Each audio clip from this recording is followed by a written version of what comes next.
Welcome Whisky Aficionados to review number 78.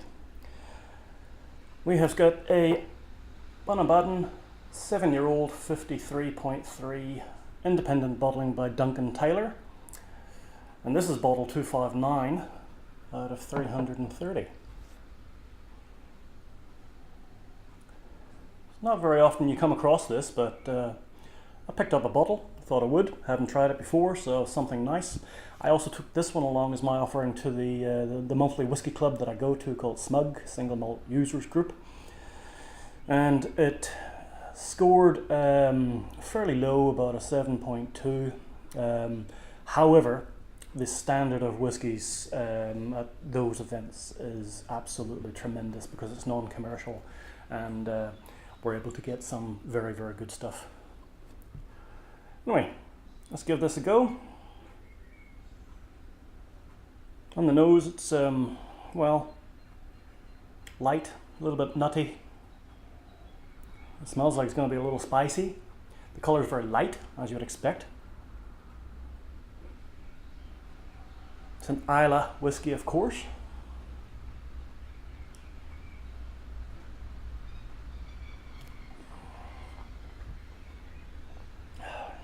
I do like Bunnahabhain, but I'm not sure about a seven-year-old, but it is quite nice, you know. There's quite a lot of that young spice. It does taste a little bit like a young whiskey. No age statement, obviously. I'm a 7-year-old, but a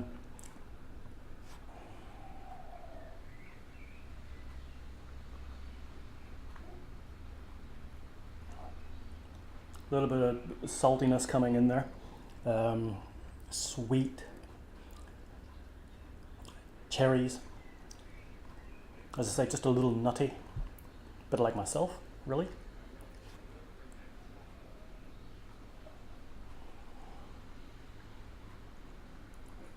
The spice is quite a bit. It's like a chili sort of spice. It sits there, just sits on the palate and doesn't really dissipate that easily.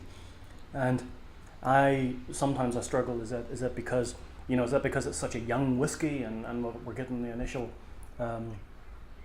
spice because of that, or it hasn't matured, or it's in the whiskey from the oak? I'm not 100% sure. It was distilled in 2008.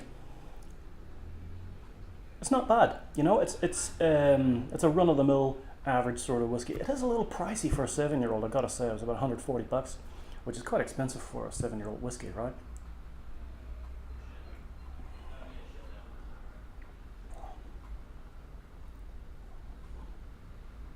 Yeah, you get all the tastes coming through the palate, but that spice sort of stays there. I don't get a lot of smoke or peat or anything like that in here, even though it's an Islay whiskey, or maybe very, very light smoke possibly, but the spice maybe overpowers everything else, even the sweetness, or maybe the dark cherries and nuts. You still get the spice overpowering everything else. So all in all, pretty good. It's not one that I'd rave about, but I would give that maybe an 85 out of 100. So that's not bad at all. Now, next, I'm off to Sydney, and I'm going to look at a 27-year-old Glendronach, bottled in 1990. And I'm going to be sampling that from the Baxter Inn in the central Sydney. Now, I'm going to apologise right now. I've seen the video. It's a bit dark. It's a bit bloody noisy, but I couldn't help it, okay? There's nothing I could have done. The dram itself, just a little, I think it might be even a 20ml dram, I'm not sure, 75 Australian dollars. So it was my birthday weekend back then, and that was my sort of treat to myself. So making no excuses for that, all right? So until then, until the next video, make sure you subscribe, and sláinte.